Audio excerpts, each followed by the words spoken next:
The day I discovered my parents had emptied my college fund was the same day I made my first million.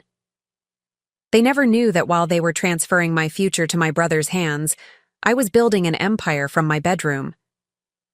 Their betrayal taught me the most valuable lesson. Sometimes the people meant to believe in you become the reason you learn to believe in yourself. Before we jump back in, tell us where you're tuning in from, and if this story touches you, make sure you're subscribed, because tomorrow I've saved something extra special for you. The letter from Westfield University arrived on a Tuesday afternoon, the prestigious emblem gleaming in the corner of the envelope like a beacon of promise. I'd been waiting for this moment since I was 12 years old, when my calculus teacher first told me I had exceptional analytical abilities and should consider a future in finance. The acceptance packet felt heavier than paper should, weighted with possibility. My hands trembled slightly as I opened it, scanning past the congratulatory introduction to find the words I most needed to see. Full scholarship. But they weren't there. Instead, the financial aid section detailed a partial academic scholarship, covering only 30% of the $68,000 annual tuition. The remaining balance would need to come from family contribution or student loans. I wasn't worried, not yet. My parents had started my college fund the day I was born. For 18 years, they had reminded me of this fact whenever I achieved academic success. "We're so proud of you, Emma. This is exactly why we've been saving for your education since day one." The fund had been mentioned so often it had become almost mythical in my mind, the golden ticket that would transform my intellectual potential into professional reality. I tucked the acceptance letter into my backpack and headed downstairs, finding my parents at the kitchen table with my younger brother, Tyler. Spreadsheets and financial statements covered the surface between them. Their conversation halted abruptly when I entered. "It came," I announced, pulling out the acceptance letter. Westfield said yes. My mother's smile seemed strained. My father wouldn't meet my eyes. "That's wonderful, honey," Mom said, but her voice lacked the enthusiasm I'd expected for this milestone moment. "I got a partial scholarship, but I'll need to access the college fund for the rest," I continued, confused by their subdued reaction. "I should probably talk to the bank about transfer procedures for the fall semester." The silence that followed stretched so long I could hear the refrigerator humming in the background. My father cleared his throat, his fingers nervously straightening the already aligned papers before him. "Emma, we need to discuss something," he began, using the same careful tone he'd employed when explaining our dog's death years earlier. "There have been some changes to our financial situation." My mother jumped in, words tumbling out with practiced precision. "Your brother has been accepted to Grayson Academy's specialized program for his learning differences. It's the best program in the country for students with his processing challenges." I glanced at Tyler, who stared down at his hands. At 15, he had struggled with dyslexia and ADHD throughout his school years, his academic journey a sharp contrast to my straight-A trajectory. "That's great," I said, genuinely happy for him. "But what does that have to do with my college fund?" My father's posture stiffened. "Grayson Academy costs $86,000 per year. Insurance covers nothing, as it's considered educational rather than medical. And the specialized program requires a 3-year commitment paid in advance." The implications started to take shape in my mind, but I pushed against them, unwilling to accept where this conversation was heading. "We've had to make some difficult decisions," my mother continued, her voice taking on the reasonable tone she used when mediating family disagreements. "Tyler needs this program. Without specialized intervention now, his future opportunities will be severely limited." "You used my college fund." The words emerged as a statement, not a question. The truth crystallized with cold clarity. "We had to reallocate resources based on need," my father confirmed, slipping into the corporate jargon he used at his management job. "Your brother requires specialized education to have any chance at college. You've already proven you can succeed in any environment. We know you'll understand, my mother added. You've always been our responsible one, our achiever. With your grades, you can get student loans and scholarships. Tyler doesn't have those options. I stood frozen, processing this revelation. 18 years of promised support, of celebrated achievements, of assured futures, evaporated in a single conversation. The entire fund? I asked, my voice unnaturally calm. Everything? My father nodded, relief crossing his face at my measured response. We've already transferred the full amount to secure Tyler's place. Classes start next month. I see. 2 words that contained an universe of hurt, betrayal, and sudden recalibration of reality. We're really proud of your acceptance to Westfield, my mother offered, as if pride could substitute for financial support. And we're sure you'll figure this out. You always do. There it was, the familiar refrain that had defined my childhood. Emma will figure it out. Emma doesn't need help. Emma always lands on her feet. Statements once delivered as compliments now revealed as convenient justifications for withdrawal of support. Tyler finally spoke, his voice small. I'm sorry, Em. I told them not to. I looked at my brother, the genuine remorse in his eyes softening the edge of my shock. This wasn't his fault. He hadn't asked to be born with learning differences. Hadn't requested to be the family's designated struggler while I was cast as the natural success. It's okay, Ty, I assured him, meaning it. You deserve the right education. What remained unspoken, so did I. My mother reached for my hand across the table. Sweetheart, I know this feels unfair right now, but sometimes in families, resources flow toward the greatest need. You're so capable, so independent. You've been practically self-sufficient since you were 14. Her words unlocked something unexpected within me. Not just hurt or betrayal, but a strange sense of calm realization. She was right about one thing. I had been self-sufficient for years, though not in the way they imagined. What my parents didn't know, what they had never bothered to discover, was exactly how I'd spent the past 4 years while they were focused on Tyler's educational struggles and my father's corporate ascent. They saw my academic achievements and assumed that was the full extent of my activities. They noticed my independence and interpreted it as personality rather than necessity. They had no idea about Minder Market, the online tutoring platform I'd built from scratch when I was 15.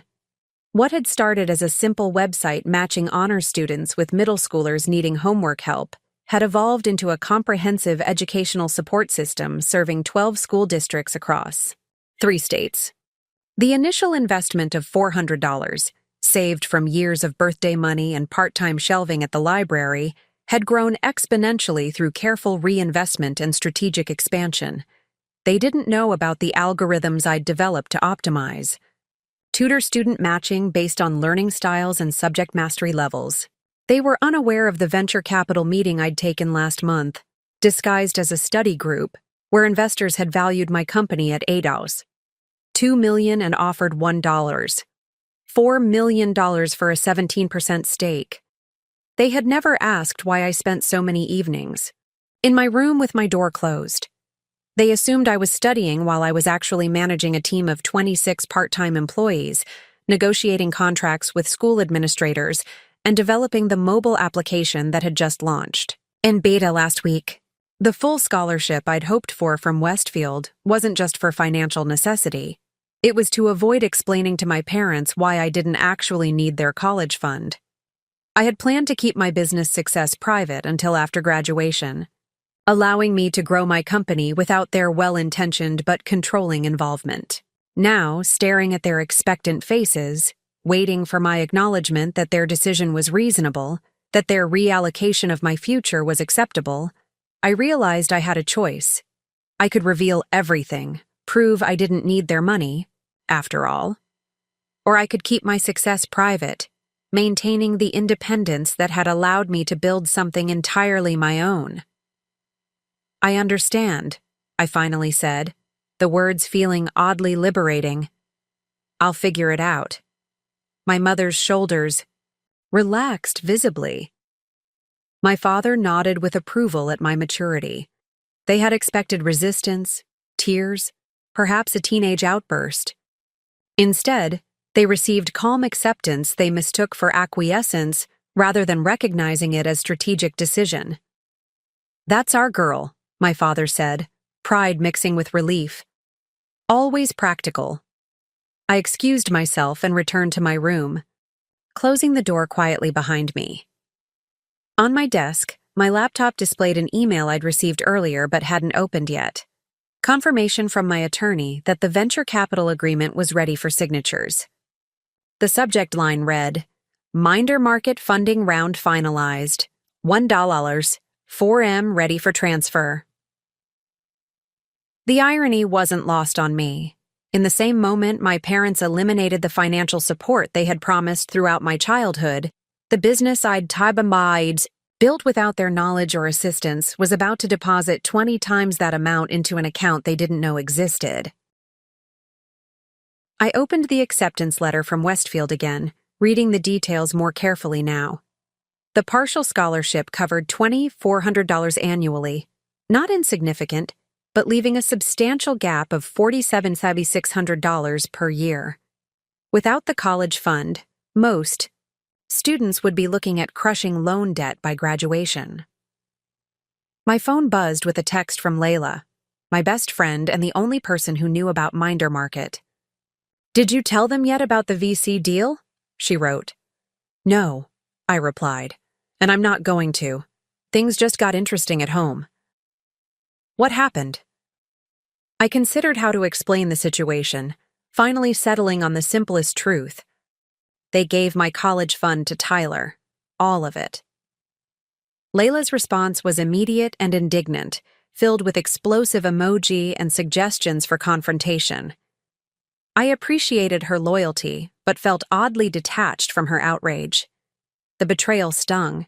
Certainly, but beneath the initial hurt bloomed something unexpected, a sense of freedom and clarity. My parents' decision had inadvertently released me from the weight of meeting their expectations.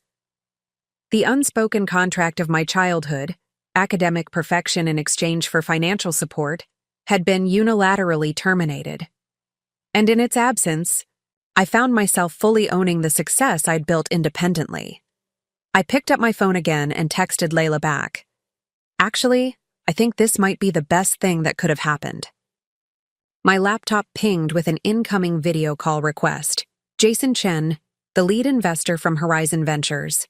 I straightened my posture, adjusted my expression to project confident professionalism, and accepted the call. Emma, great news, Jason began without preamble. The partners have approved the full amount at the valuation we discussed. We can wire the funds as early as tomorrow if you're ready to sign. I glanced at my bedroom door, behind which my parents were still sitting at the kitchen table, probably congratulating themselves on how well I'd taken their news. I'm ready, I confirmed, and I have a proposition for expanding our growth timeline. I've been considering accelerating our development schedule and pursuing the school district contracts in the Pacific Northwest immediately, rather than waiting until next year. Jason's eyebrows raised with interest. That's ambitious. The projections you showed us had that expansion planned for after your first year of college, with you in a more advisory role while you focused on your studies. Preparing and narrating this story took us a lot of time, so if you are enjoying it, subscribe to our channel. It means a lot to us. Now back to the story. Plans change, I replied simply. I'm considering deferring enrollment for a year to focus on growth phase implementation. Minder Market is at a critical inflection point, and I believe my full attention would yield significantly higher returns than splitting focus between business and academics. The words emerged with surprising ease, a decision crystallizing in real time. Westfield would still be there next year, or the year after. The partial scholarship could potentially increase with demonstrated financial need now that my expected family contribution had vanished. Or perhaps I would choose a different educational path entirely, one aligned with my already thriving business rather than the traditional route my parents had always assumed for me. Interesting pivot, Jason noted, studying my expression. Is something else factoring into this decision? When we met last month, you were quite committed to balancing business growth with your education. Let's just say I've recently gained clarity about my priorities, I answered diplomatically. Sometimes the best motivation comes from unexpected sources. After finishing the call with Jason and confirming the wire transfer details for the following day, I sat quietly at my desk, allowing the full reality of my situation to settle in. By this time tomorrow, I would have $4 million in business capital under my control. My company valuation would officially place me in a financial category my parents couldn't imagine, certainly not for their responsible but naive daughter. The anger I had initially suppressed began to surface, not as destructive rage, but as clarifying fuel. My parents had made their choice based on their perception of who I was, or rather, who they thought I was. They saw the straight-A student, who would figure it out because she always had. They never bothered to discover what I was figuring out while they were focused elsewhere. In fairness, I had kept my business achievements private deliberately, initially from teenage desire for independence, later from strategic preference for operating without parental interference. Perhaps I couldn't blame them entirely for misjudging my capabilities when I had carefully ensured they had incomplete information.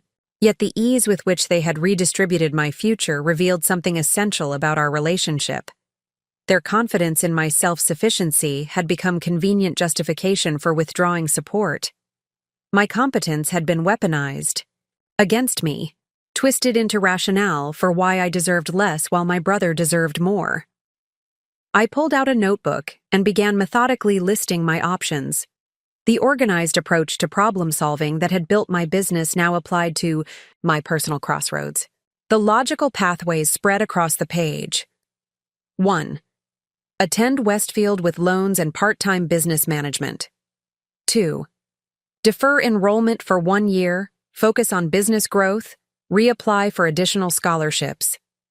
3. Choose a less expensive university, using business revenue for tuition while maintaining control of expansion. 4. Forgo traditional college entirely, redirecting educational investment into targeted business training and mentorship. Each option held different advantages, different potential futures. For the first time, I allowed myself to consider paths my parents had never imagined for me. Possibilities beyond the narrow definition of success they had always expected me to fulfill. A gentle knock interrupted my thoughts. Tyler stood in the doorway, his expression a mixture of guilt and concern. "Can I come in?" he asked hesitantly. I nodded, closing my notebook. Whatever complicated feelings I had about our parents' decision, none of them were directed at my brother.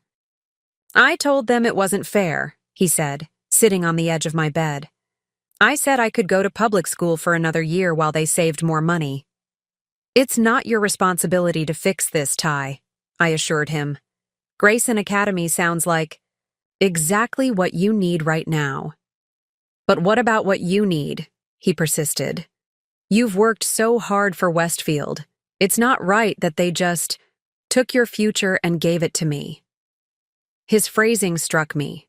Took your future. The words encapsulating exactly how it had felt in that moment of revelation. Yet somehow, hearing them from his mouth transformed my perspective. "They didn't take my future," I replied, the truth of it becoming clearer as I spoke. "They just took their version of my future. The actual future is still entirely mine." Tyler looked confused. "What does that mean?" I considered how much to share with my brother. At 15, he was perceptive, but still navigated the world with the straightforward trust of someone whose parents had always advocated fiercely on his behalf. Unlike me, He had never needed to develop the independence born from being overlooked. "It means I have options they don't know about," I said carefully. "I'll be fine, Ty. Better than fine, actually." He studied my face with the particular intensity that was uniquely his. Beneath his learning challenges lay an emotional intelligence that often surprised people who underestimated him. "You've got something going on," he observed. "Something big that Mom and Dad don't know about." I smiled slightly. "Maybe." "Is it legal?" he asked, only half joking. My laugh was genuine. "Completely legal, just private." He nodded, slowly accepting this boundary without further questioning. "Will you tell me someday?" "Someday soon," I promised, "when everything's settled." After Tyler left, I returned to my notebook, the options I'd listed earlier now appearing incomplete. There was another pathway emerging, one that addressed both the practical realities of my situation and the emotional complexities of my family relationships. I opened my laptop and began researching apartment rentals near the Horizon Ventures offices.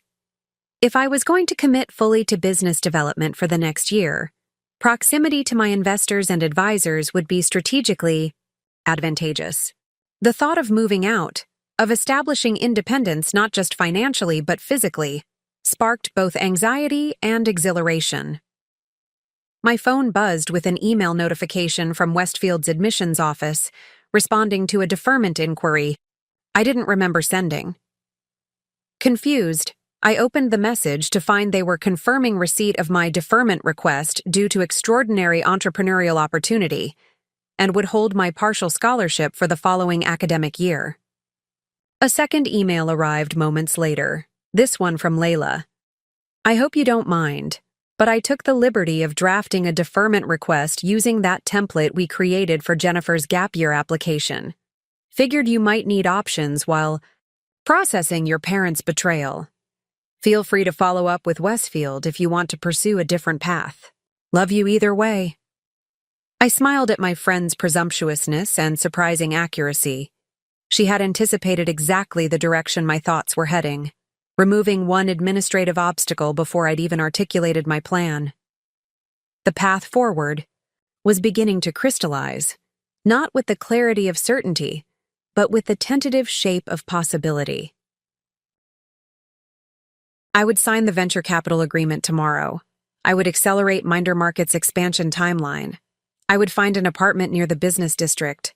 I would defer college for at least 1 year. And through it all, I would maintain the privacy of my success, allowing my parents to believe I was simply figuring it out as they expected.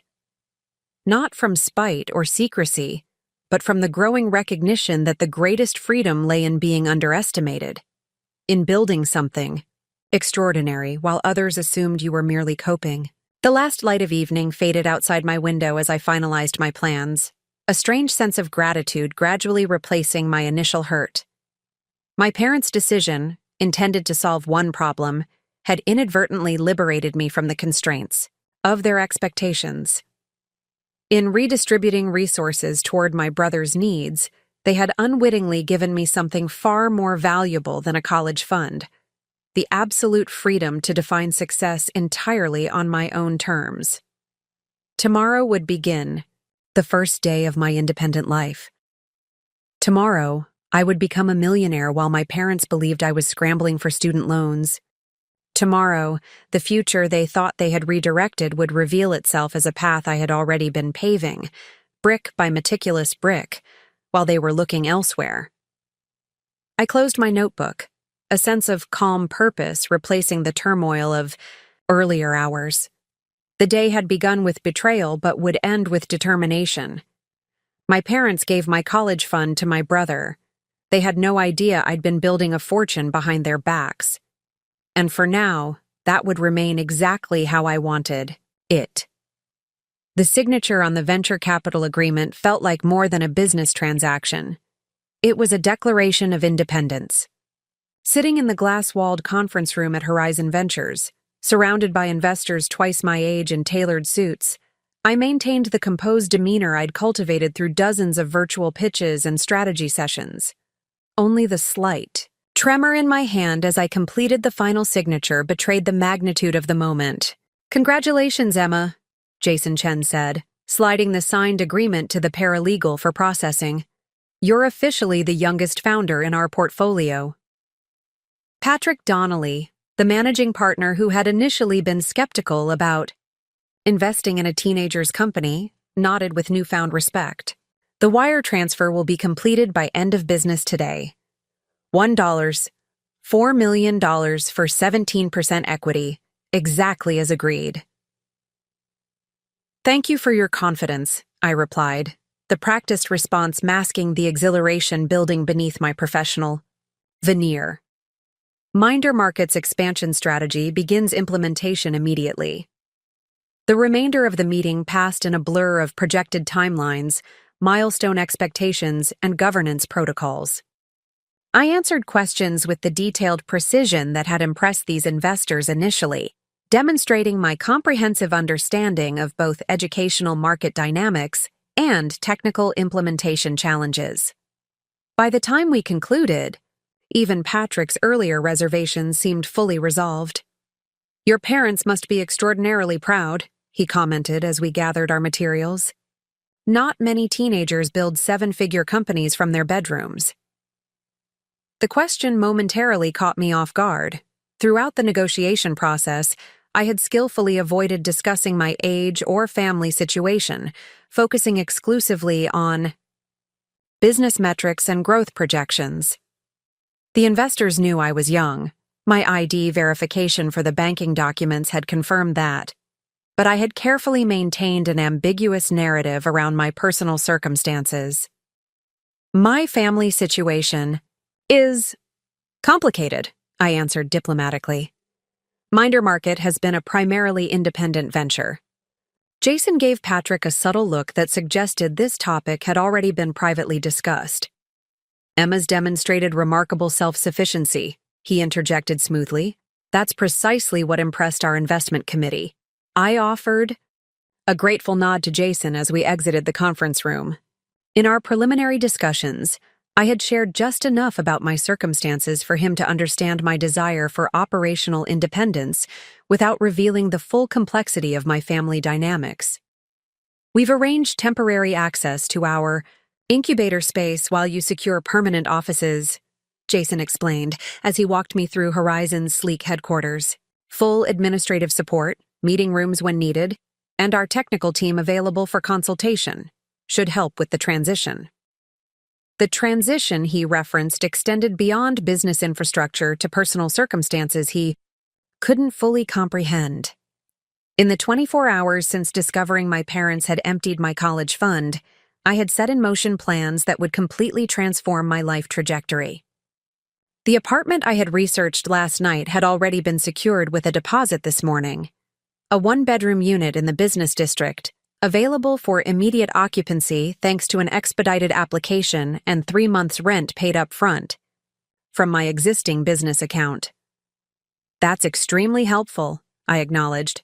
"I expect to be fully operational from independent office space within 60 days, but the incubator will facilitate immediate scaling."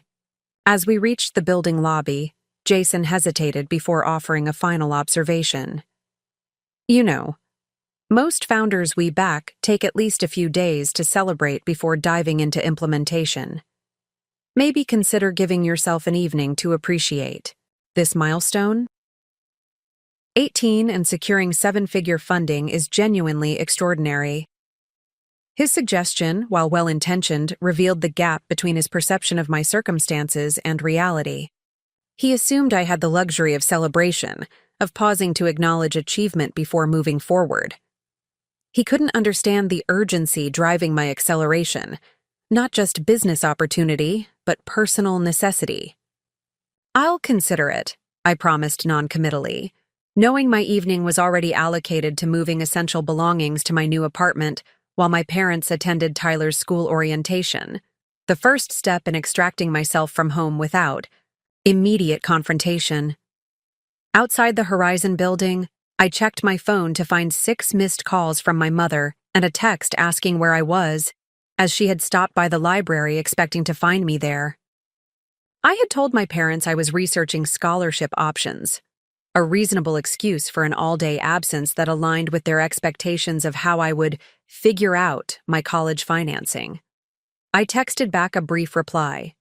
Still at library, making progress on financial aid applications. Don't wait dinner for me.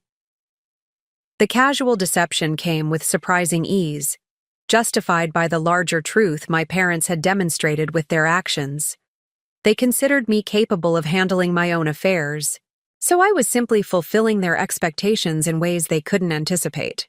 Instead of returning home, I directed my rideshare to the address that would become my new residence, a modern apartment building called the Meridian, selected specifically for its proximity to both the business district and the university I might eventually attend. The studio apartment on the 12th floor was smaller than my bedroom at home, but represented something infinitely more valuable, space that was entirely mine, secured through my own resources, subject to no one's authority, but my own. The leasing agent who met me in the lobby seemed momentarily surprised by my youth, but processed my paperwork efficiently after confirming my business credentials and bank verification. The financial documentation I provided, showing Minder Market's consistent revenue stream and the substantial business account in my name, overcame any hesitation about renting to an 18-year-old. Everything seems in order, Ms. Blackwood, she confirmed, handing me 2 sets of keys and an electronic fob for building access. Your unit is fully furnished as requested. Utilities are included in your rent, and the building offers concierge service from 7 a.m. to 11 p.m. daily. The apartment itself was exactly what I needed, functionally elegant without wasted space. Floor-to-ceiling windows offered a view of the city skyline, the university's Gothic towers visible in the POW distance. The furnishings were modern and minimalist, providing essentials without imposing character. This blank canvas would become both home and headquarters as I navigated the next phase of my life.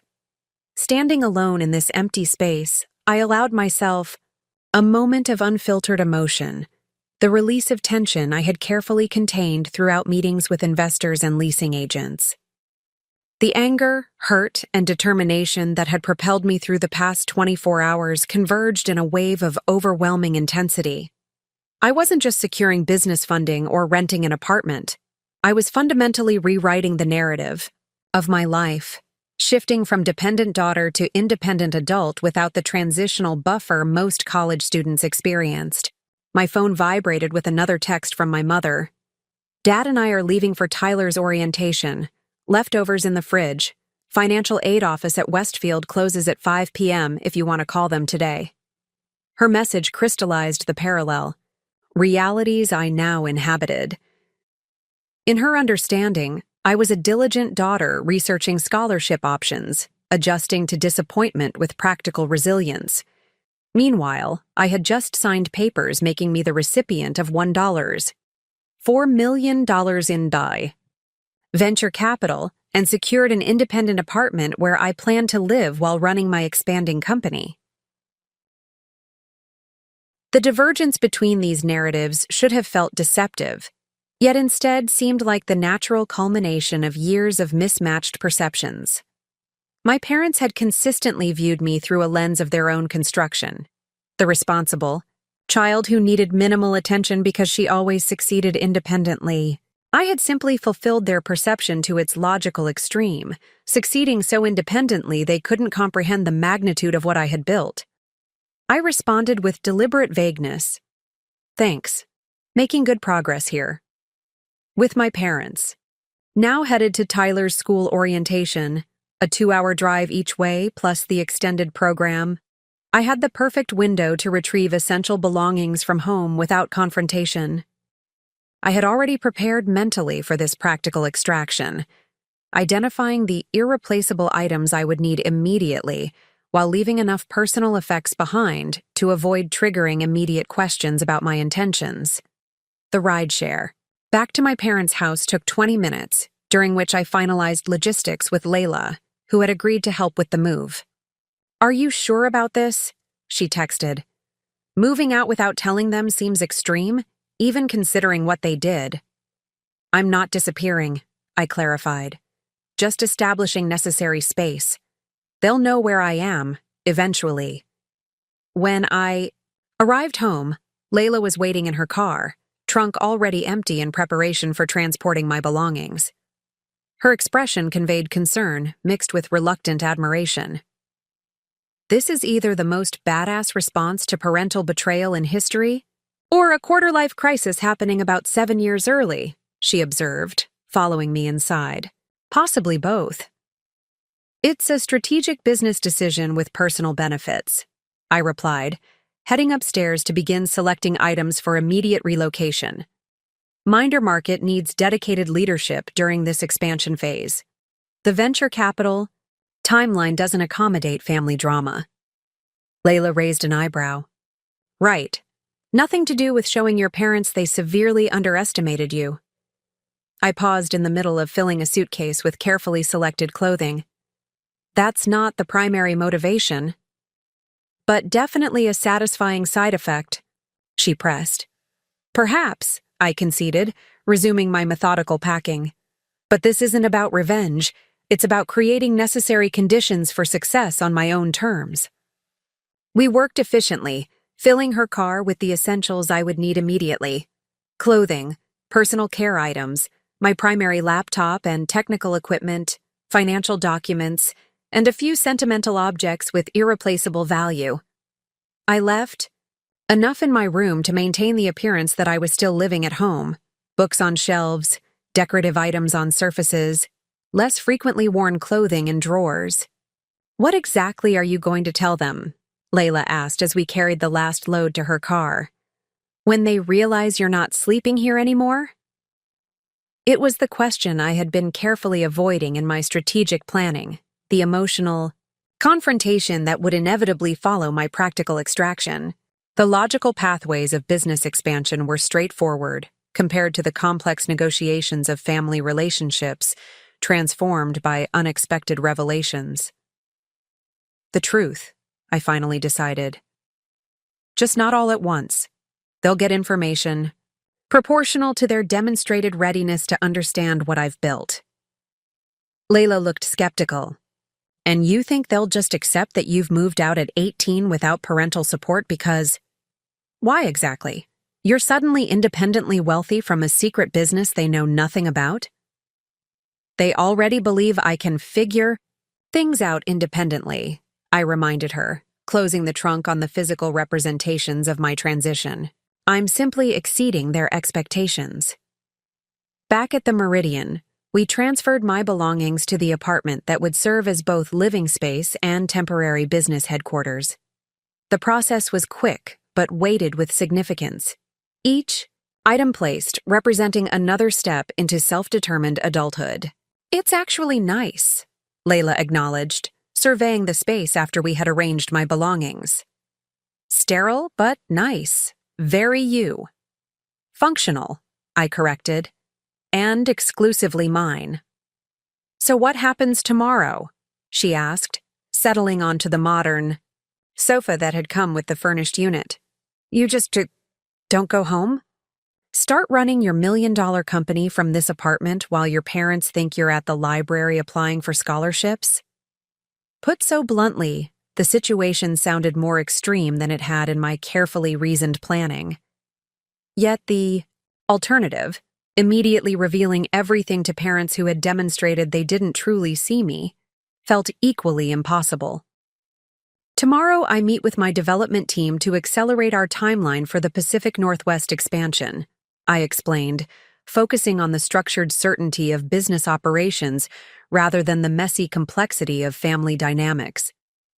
I'll text my parents that I'm staying with you to work on scholarship applications.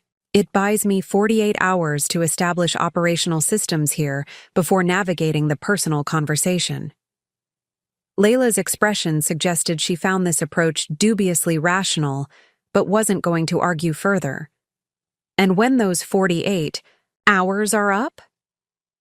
I sank into the chair opposite her, finally acknowledging the emotional complexity I had been methodically avoiding through practical action. Then I start the process of helping them understand who I actually am, rather than who they've assumed I am. After Layla left, I spent the evening configuring my new space for optimal functionality. The dining table became a workstation. The second bedroom was designated as a meeting area for when team members would eventually visit. Digital systems were established to forward business calls and centralize communications that had previously been carefully segregated to prevent parental discovery. Throughout these practical arrangements, my phone occasionally lit up with texts from my mother. Orientation going well. Tyler loves the campus. Did you reach financial aid office? We'll be home around 10:30. Don't wait up. Each message operated on assumptions that no longer applied, that I was at home awaiting their return, that I was pursuing traditional financial aid as my only option, that our family configuration remained unchanged despite their unilateral decision regarding my education. I responded with minimal information, maintaining the illusion of normalcy while establishing my new reality. At precisely 5:00 p.m., my business phone rang with the call I had been anticipating, confirmation of the completed wire transfer from Horizon Ventures. The financial officer verified that $4 million had been successfully deposited into Minder Market's business account, officially transforming me from promising entrepreneur to venture-backed founder. Congratulations, Ms. Blackwood, she concluded. The funds are available immediately for operational deployment according to your submitted business plan. After the call, I sat quietly in my new apartment, the significance of the day's transitions washing over me in waves. Within 24 hours, I had signed a major investment agreement, secured independent housing, extracted essential belongings from my childhood home, and established operational headquarters for the next phase of my business. The decisive efficiency of these actions masked the emotional complexity underlying them. Beyond the practical logistics of business expansion and physical relocation, lay questions I had deliberately avoided confronting directly. What kind of relationship did I want with parents who had demonstrated such fundamental misunderstanding of who I was? How much of my success did I want to reveal, and in what time frame? What boundaries needed establishment to protect both my business autonomy and emotional well-being? The venture capital funds now at my disposal represented more than business opportunity. They offered freedom from financial dependence that most 18-year-olds couldn't imagine. Yet this financial independence came with responsibilities few teenagers had to navigate: managing a growing team, fulfilling investor expectations, making strategic decisions that would affect both company valuation and educational opportunities. I opened my laptop and began a methodical review of the expansion strategy I would present to my development team tomorrow. The Pacific Northwest school districts we were targeting represented potential contracts worth over $2 million annually if secured within the accelerated timeline. The technical infrastructure required significant enhancement to support this regional growth, with database architecture and user experience modifications needed before approaching district administrators. The detailed analytics and implementation planning provided comforting structure amid the personal upheaval. In business operations, variables could be controlled, outcomes predicted, resources allocated according to logical priorities. The human variables of family relationships proved far less amenable to systematic management. My phone vibrated with a text from Tyler. Miss you at orientation. Mom keeps showing everyone my baby pictures. His message prompted an unexpected wave of emotion. Despite my determination to establish independence, I felt a pang of protectiveness toward my brother. He hadn't asked to be at the center of our parents' financial reallocation. He deserved the educational support they were providing, even if the method of providing it had revealed painful truths about their perception of me. Endure the embarrassment bravely, I texted back. The education will be worth it. Everything okay with you? He responded immediately. You seemed weird yesterday. His perceptiveness had always exceeded our parents when it came to emotional undercurrents. While they saw what they expected to see, Tyler noticed what actually existed beneath surface appearances. "Everything's fine," I assured him, the partial truth justified by protective intention. "Just figuring things out, like always." The phrase, "figuring things out, like always," captured the essence of what had brought me to this moment of transition. My parents had consistently relied on my capacity to handle challenges independently, never questioning what that independence might eventually produce. They had reinforced self-sufficiency as my defining characteristic, without considering where that trait might ultimately lead. Now, sitting in an apartment secured through resources they didn't know I possessed, preparing to lead a company they didn't know I had built, I was figuring things out on a scale they couldn't comprehend. Their decision regarding my college fund had simply accelerated a process of separation that had been developing since I first recognized the power of being underestimated. As evening deepened into night, I finalized my presentation for tomorrow's team meeting and configured the apartment for optimal work functionality. The venture capital would enable hiring key positions I had previously handled myself, expanding technical infrastructure beyond what bootstrap funding had allowed, and implementing marketing strategies targeted specifically at educational administrators with district-level purchasing authority. The accelerated implementation timeline would require intense focus over the coming weeks, exactly the immersive distraction I needed while navigating the personal transitions occurring simultaneously. Business growth provided measurable progress, clear objectives, defined success metrics. The reconstruction of family relationships offered no such structural clarity. At 10:45 p.m., my mother texted again, "Home now." "You're already asleep? We'll talk in the morning about financial aid options." I responded with calculated ambiguity. "Don't worry about me. I've figured out my next steps. We can talk later." The message wasn't technically dishonest. I had, indeed, figured out my next steps, just not the ones she imagined. We would definitely talk later, though the conversation would unfold quite differently than she anticipated. As I prepared for sleep in my new apartment, I reflected on the extraordinary contrast between my circumstances 24 hours ago and now. Yesterday, I had been a teenager whose college fund had been unexpectedly reallocated, facing apparent financial obstacles to the education I had worked toward for years. Today, I was a venture-backed founder with $4 million in growth capital, living independently in a downtown apartment, preparing to lead my company through significant expansion. The transformation wasn't as sudden as it appeared. The foundation had been built methodically over 4 years of strategic development, careful reinvestment, and protected independence. What had changed was not my capacity or circumstances, but their visibility. The private success I had cultivated behind closed doors was beginning its emergence into observable reality. Tomorrow would bring the first team meeting in my new capacity as venture-backed CEO rather than bootstrap founder. Tomorrow would initiate the expansion strategy that would transform MinderMarket from regional educational support platform to national learning infrastructure.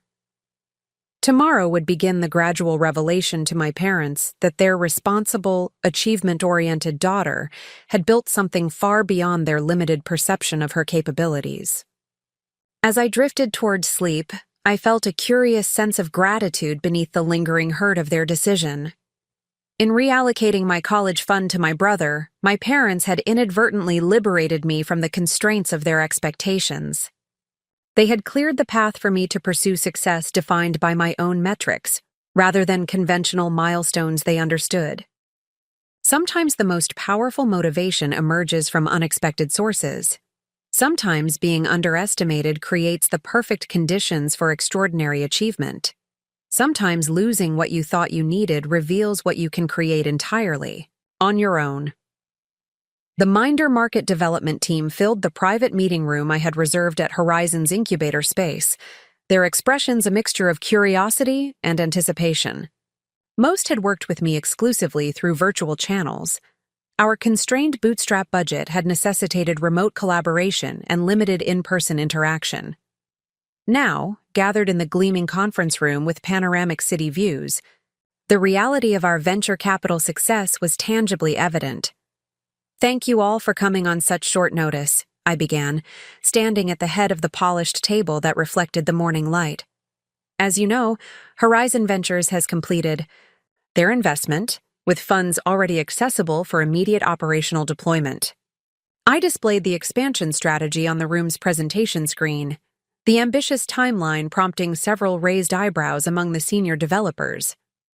The acceleration represented significant compression of our original roadmap, condensing 18 months of projected growth into a 6-month implementation window.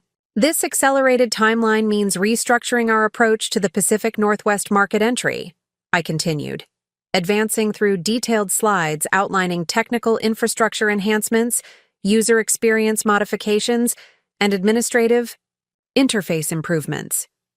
We'll need to increase server capacity immediately, enhance database architecture for multi-district scalability, and refine the analytics dashboard for district-level administrative reporting. Marcus Chen, our lead developer who had been with Minder Market since our earliest prototype, leaned forward with professional concern. "This is ambitious even with the new funding, Emma. The customization required for each district's reporting requirements alone would normally require 3 months of development." "Which is why we're expanding the development team immediately," I explained, revealing the next section of the presentation. "The capital infusion allows us to hire 3 additional senior developers, a dedicated UX specialist, and 2 implementation coordinators to manage district onboarding. We'll also engage specialized consultants for educational compliance verification across multiple state jurisdictions." For the next 2 hours, we dissected implementation challenges, technical dependencies, and recruitment priorities. The team's initial skepticism gradually transformed to strategic engagement as we collaboratively refined the accelerated roadmap, identifying critical path elements and potential bottlenecks. By session's end, the ambitious timeline remained aggressive, but had evolved from aspirational to achievable through concentrated resource allocation and parallel workflow structures. "I've arranged for permanent office space in this building," I informed them as we concluded. "We'll be operational there within 2 weeks. Until then, this conference room is reserved for our team's use, with additional collaboration spaces available as needed." As the team gathered their materials, Marcus remained behind, his expression suggesting unasked questions beyond technical considerations. Once we were alone, he spoke with the directness earned through years of collaboration. "You're not planning to attend Westfield this fall, are you?" he observed, referencing the university acceptance I had mentioned during earlier planning discussions. "This implementation timeline doesn't allow for full-time academic commitments. I've deferred enrollment," I confirmed. "The business requires focused leadership during this expansion phase." He nodded thoughtfully. "And your parents? They're supportive of this decision?" The question touched precisely the complicated, personal territory I had been systematically avoiding through immersion in operational details. Marcus knew more about my background than most team members. His technical brilliance had been essential to early development, necessitating greater transparency about my age and circumstances than I had shared with others. "They're still processing the implications," I replied carefully. "My timeline for full disclosure is running parallel to our implementation schedule." His expression suggested he understood more than my diplomatic phrasing conveyed. "Significant transitions on multiple fronts, then. If you need any support beyond technical implementation, the team is behind you. Not just as developers, but as people who believe in what you've built."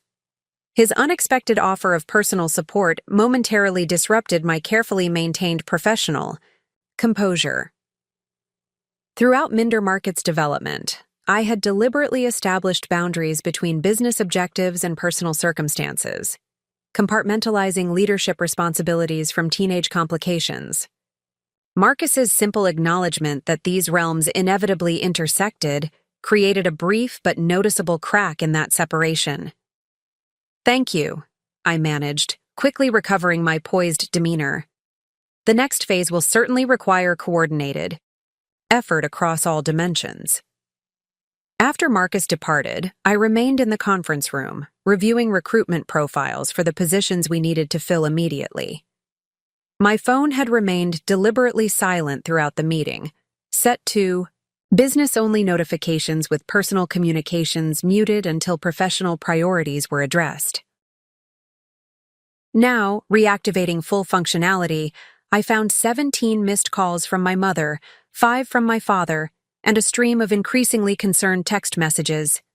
"Emma, where are you? We need to talk. Your bed wasn't slept in. Call immediately. This isn't funny. If we don't hear from you in an hour, we're calling the police. Layla says you're fine but won't tell us where you are. What's going on? We're worried sick. At least let us know you're safe." The final message had arrived just 20 minutes earlier. "We're going to Layla's house. Her mother says she's at work, but we need answers. This is completely unacceptable behavior." My carefully structured disclosure timeline was collapsing. I had anticipated at least 48 hours to establish operational systems before navigating family revelations. Instead, my absence had accelerated the confrontation timeline significantly, with my parents apparently en route to extract information from my best friend. I immediately called Layla, who answered on the first ring. "Your parents are officially freaking out," she reported without preamble. "Your mom called my mother 4 times this morning. I've been deliberately vague but maintained you're safe. They're apparently coming here after my mom mentioned I'm working at the cafe today." "I'm sorry they're dragging you into this," I said, gathering my materials quickly. "I need to intercept them before they arrive at your workplace. Which cafe location are you at today?" "Downtown on 5th Street, Monday morning shift. I'll be there in 15 minutes, I promised. Say nothing specific until I arrive." Ending the call, I notified the development team that I would be unavailable for the next few hours due to a personal matter, then ordered a rideshare to the cafe, where an unexpected family confrontation now appeared inevitable. The carefully planned revelation of my business success and independent living arrangements would need substantial compression and adaptation to these accelerated circumstances. The rideshare delivered me to the Daily Grind Cafe 10 minutes later. Through the large front windows, I could immediately see Layla behind the counter, her expression relieving as she spotted me approaching. No sign yet of my parents, though their home was at least 20 minutes from downtown, giving me a narrow window to prepare. "They called again while you were en route," Layla informed me as I entered. 5 minutes away. Your mom sounds like she's oscillating between panic and fury. What exactly are you going to tell them?" "Enough for them to understand the immediate situation without overwhelming them with full disclosure," I decided, selecting a corner table with strategic positioning, visible from the entrance but offering sufficient privacy for difficult conversation. "They need to know I'm safe, financially stable, and living independently. The complete business details can follow when they've processed those fundamental facts. So you're just going to casually mention you're secretly a tech CEO living in your own apartment at 18? Layla summarized skeptically while preparing coffee I hadn't ordered but apparently recognized I needed. "That should go smoothly." "There's no smooth version of this conversation," I acknowledged, accepting the coffee gratefully. "But maintaining artificial dependence to avoid discomfort serves neither my business requirements nor personal development." Layla rolled her eyes at my formal phrasing, a habit she had long teased me about, particularly when addressing emotional complexities through logical frameworks. "Just try to remember they're processing this as parents, not business associates." Evaluating a strategic pivot. Before I could respond, the cafe door opened and my parents entered, their expressions transforming from worried tension to shocked relief upon seeing me calmly seated with coffee. My mother rushed forward while my father remained momentarily frozen near the entrance, his normally composed features registering confusion, followed by controlled anger. "Emma Catherine Blackwood," my mother exclaimed, dropping into the chair opposite me. Where have you been? We've been worried sick. Your bed wasn't slept in. Your bathroom things are missing. We thought something terrible had happened. My father joined us, his movements deliberately measured as he took the remaining seat. You have exactly 1 minute to explain what's going on before we continue this conversation at home. Their reactions aligned precisely with established patterns. My mother leading with emotional response.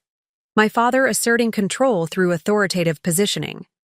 Both approaches presumed continued parental authority, despite my legal adult status, automatically categorizing my independence as problematic behavior requiring correction rather than autonomous decision-making. I'm not coming home, I stated calmly, establishing the fundamental boundary immediately. I've secured my own apartment and am pursuing professional opportunities that require my full attention. My mother's expression collapsed from relief to confusion. What are you talking about? You can't just move out without telling us. You're heading to college in the fall. You need to be applying for student loans and scholarships, not playing at independence. I've deferred enrollment at Westfield, I informed them, maintaining composed eye contact. And I don't need student loans or scholarships. My financial situation is stable and self-sufficient. My father's expression darkened with increasing frustration. Emma, enough games. Whatever point you're trying to make about the college fund situation, this is not an appropriate response. Your brother needs the specialized program, as we explained. Acting out won't change that reality. His dismissive categorization of my independence as acting out crystallized exactly why this accelerated confrontation was necessary, if uncomfortable. Despite my legal adulthood and demonstrated responsibility throughout adolescence, he instinctively interpreted autonomous decision-making as childish rebellion rather than legitimate self-determination. This isn't about Tyler's program or the college fund, I clarified, shifting slightly to include both parents in my direct gaze. Though that situation did accelerate my timeline for establishing independence. This is about the fact that I've been running a successful educational technology company for the past 4 years, which yesterday received $4 million in venture capital funding at an $2 million valuation. The statement landed with seismic impact, momentarily silencing both parents. My mother's expression cycled rapidly through disbelief, confusion, and stunned reassessment. My father's features froze in calculated analysis, his corporate training, instinctively engaging to evaluate the credibility of unexpected information. That's not possible, he finally stated, certainty underlying his tone. You're 18. You've been focusing on academics, preparing for college. There's no way you've been secretly running a technology company from your bedroom. Minder Market Educational Technologies, I replied, sliding my business card across the table. Initially, a tutoring matching platform I developed at 15, now providing comprehensive educational support infrastructure for 12 school districts across 3 states. The venture capital agreement with Horizon Ventures was finalized yesterday morning, with funds already deployed for operational expansion. My mother picked up the business card with trembling fingers, studying the embossed logo and professional contact information, as if the tangible evidence might transform the incomprehensible into something she could process. But how? When? We would have noticed something like this. Would you? I countered gently. You saw what you expected to see, an academically focused daughter preparing for college. You interpreted my independence as personality rather than necessity. You categorized my technological interests as college preparation rather than business development. You never questioned where the new laptop came from last year, or why I maintained such structured evening schedules, or how I could afford the programming courses you assumed were extracurricular academics. My father's expression remained skeptical, though uncertainty had begun eroding his confident dismissal. Anyone can print business cards. If this company actually exists, show us concrete evidence, financial statements, legal documentation, verification of this supposed venture capital deal. I had anticipated this response. Demand for verification aligned with his corporate methodologies for evaluating unexpected claims. Rather than appearing defensive, I calmly retrieved my tablet from my bag and opened the secure folder containing key business documentation. Articles of incorporation filed when I turned 16, using the technical legal provision for minors engaging in business activities with demonstrated expertise, I began, displaying the official documents. Quarterly financial statements showing consistent revenue growth over 4 years. Client contracts with school districts in Washington, Oregon, and Idaho. And most recently, the executed venture capital agreement with Horizon Ventures, including wire transfer confirmation of the $1. $4 million investment completed yesterday afternoon. The sequential presentation of irrefutable evidence gradually transformed my father's expression from skepticism to stunned recalibration. Each document contradicted his fundamental assumption that his teenage daughter could not possibly have built something of significant value without his knowledge or assistance. "But why keep this secret?" my mother asked, focusing on emotional dimensions while my father processed legal and financial implications. "Why not tell us you were building a business? We would have been proud, supportive."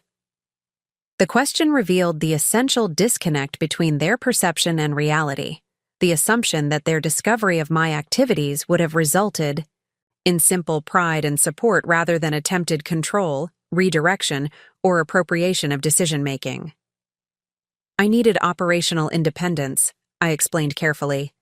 "Initially, legal considerations regarding my minor status made limited disclosure prudent. Later, when success became more substantial, I recognized that revealing my business would fundamentally change our family dynamic in ways that might impede continued growth."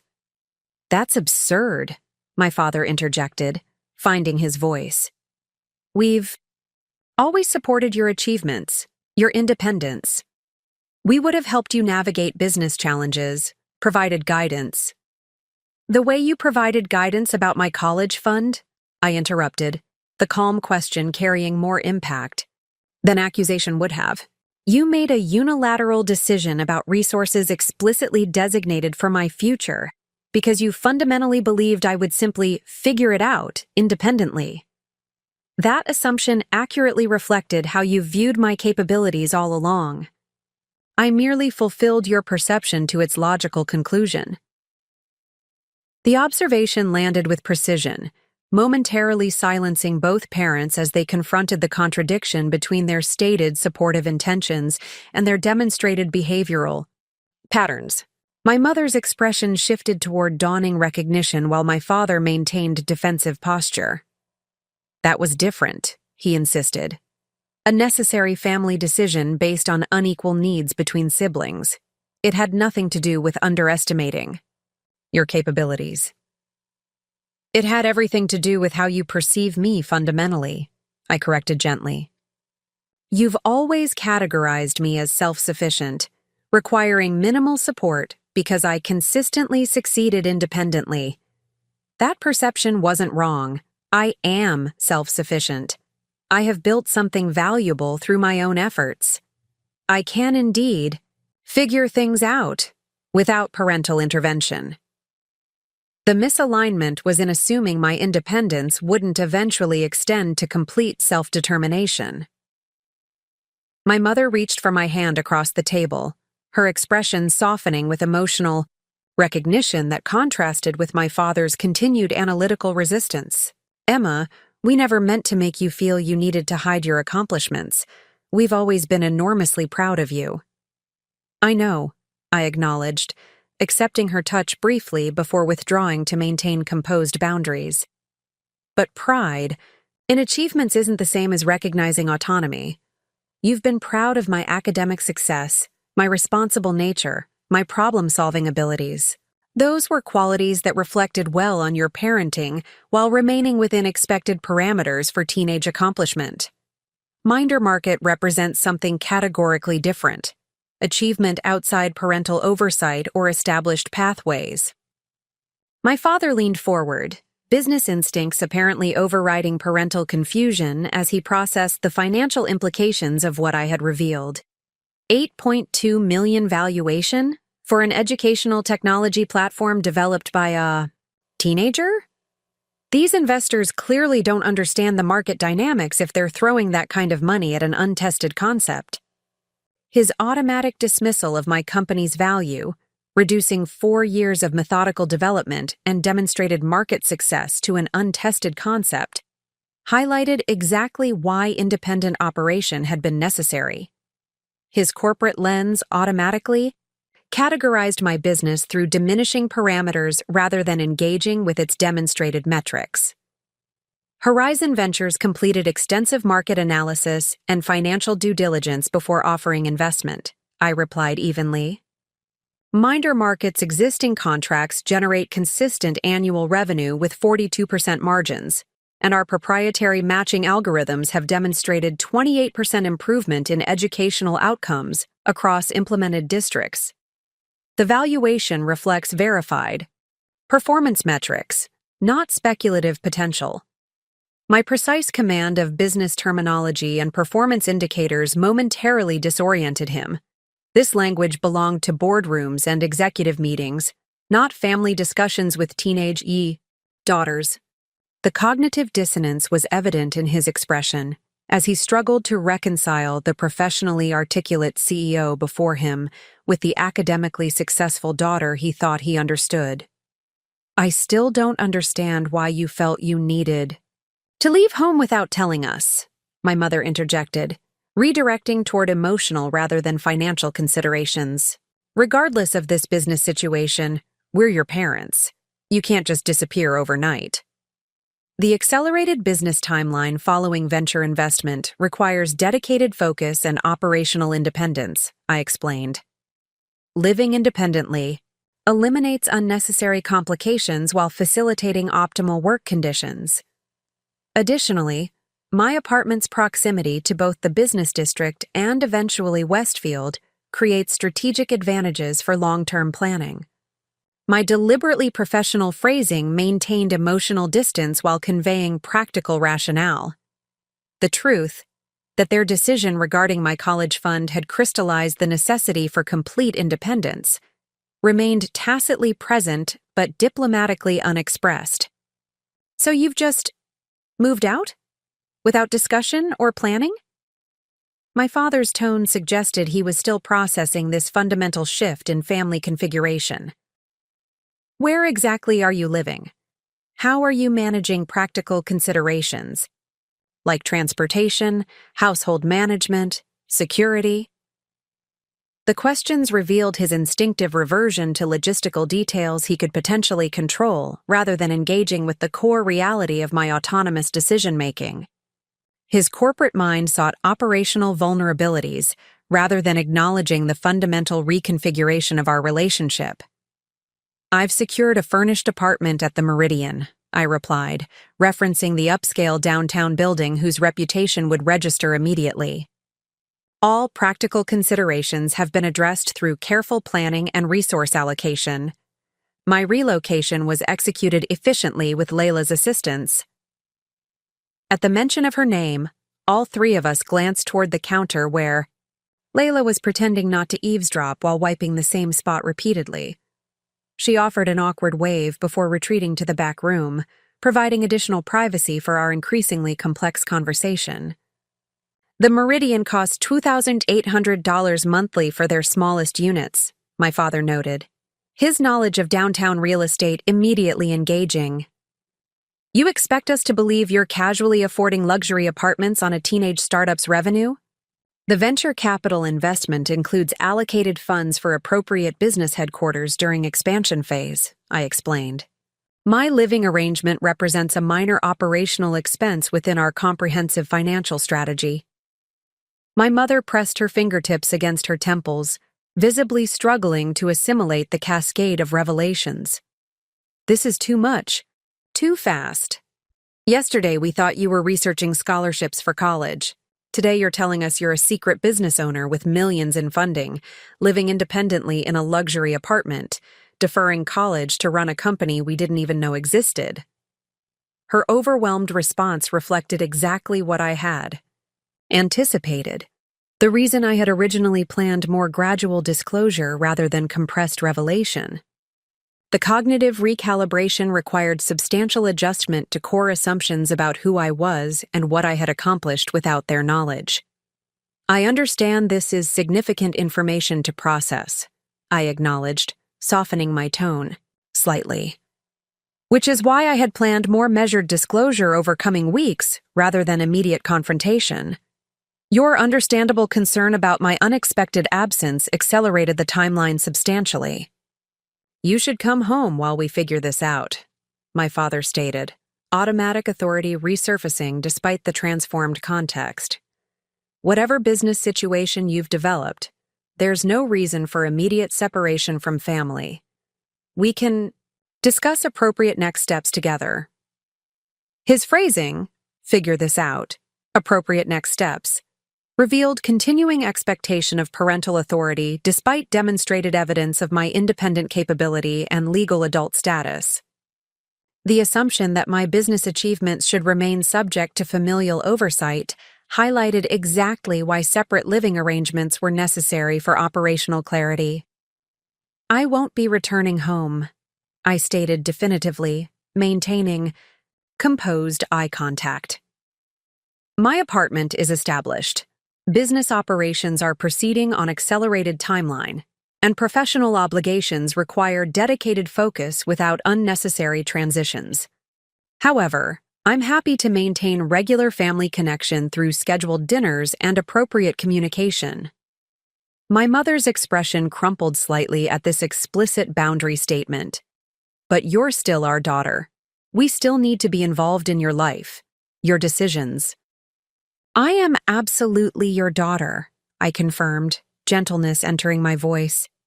That relational reality doesn't change because I'm living independently or running a company. What changes is the nature of our connection, from dependent child receiving, direction to adult family member sharing experience. I'm not severing relationship, simply redefining its parameters based on demonstrated realities.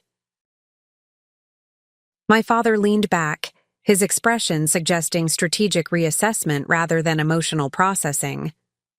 I want to see this company of yours, the actual operations, not just documentation. If you're running a legitimate business with genuine investment, there should be no issue with parental site visit. His request represented both challenge and opportunity. Verification would convince him more effectively than continued discussion, while controlled exposure to minor markets operations would establish appropriate professional boundaries from the outset. I can arrange a tour of our temporary headquarters at Horizon's incubator space tomorrow afternoon, I offered. You'll need to sign standard non-disclosure agreements, as would any visitors to active development operations. I have executive meetings until 2 p.m., but could accommodate a 1-hour overview at 3 COUN if that fits your schedule. The deliberately professional parameters, limited time frame, formal documentation requirements, scheduled appointment rather than casual visit, established clear demarcation between personal relationship and business operations. My father recognized these boundaries with slight narrowing of his eyes, acknowledging the tactical positioning even as he nodded agreement. 3 o'clock tomorrow works, he confirmed. We'll sign whatever paperwork is necessary. In the meantime, my mother interjected, emotional concern still paramount in her expression. Will you at least come to dinner tonight? We need to talk about this as a family, including your brother. Tyler deserves to understand what's happening too. The request presented complex considerations, maintaining clear independence while demonstrating reasonable family connectivity.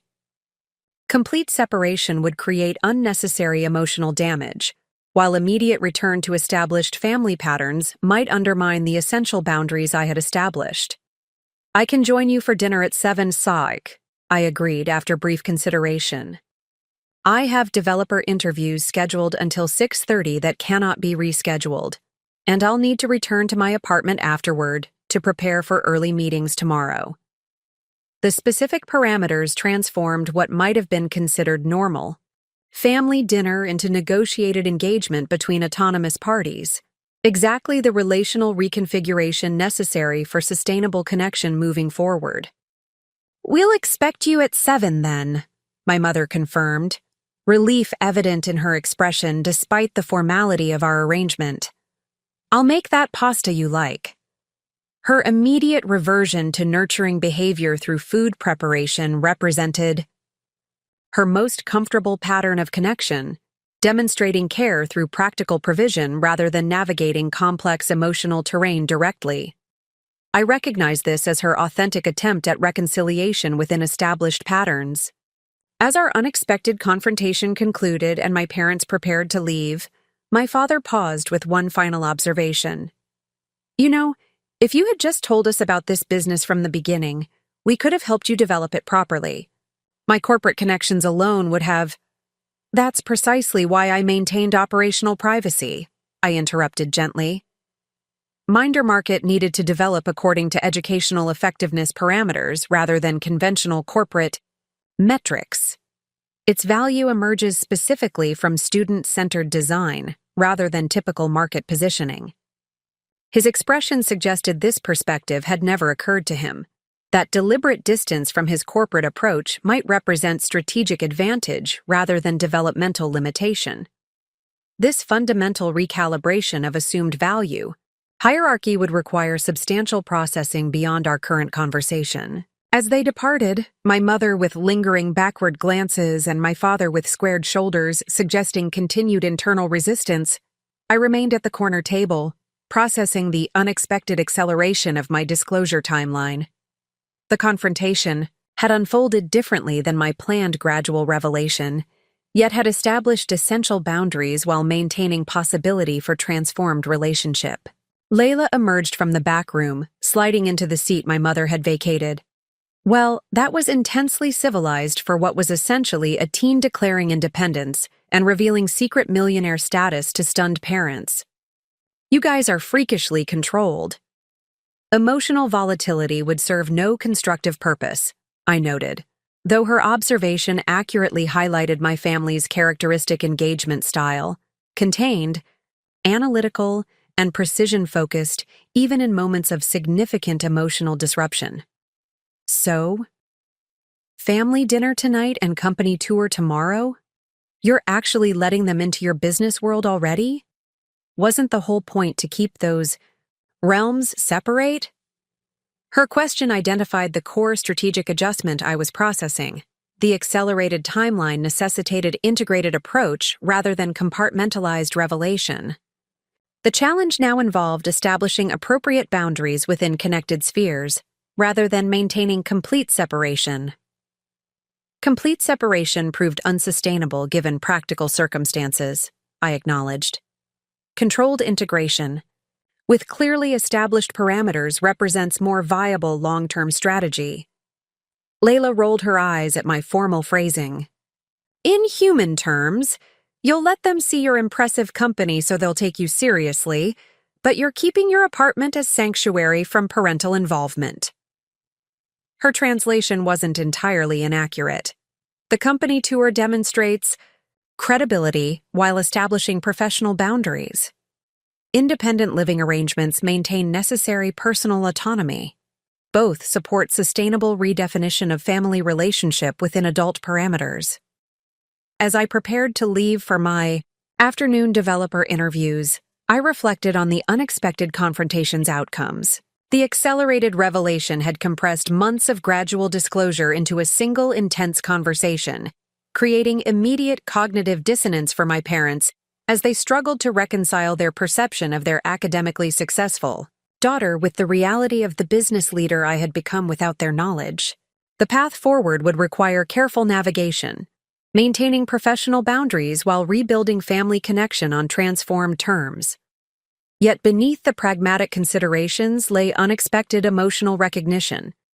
Despite the hurt of their decision regarding my college fund, I did not wish to sever family bonds completely. The challenge would be establishing relationship parameters that honored both my demonstrated independence and our genuine connection. My parents had unintentionally created the very conditions that accelerated my full professional emergence. Their reallocation of my college fund had catalyzed the transformation from private entrepreneur to public business leader, from dependent daughter to independent adult. The ultimate irony lay in this unintended consequence. In pushing me to figure it out on my own, they had created space for me to reveal just how completely I already had. The afternoon passed in a blur of developer interviews, each candidate evaluated against exacting technical specifications and cultural alignment criteria.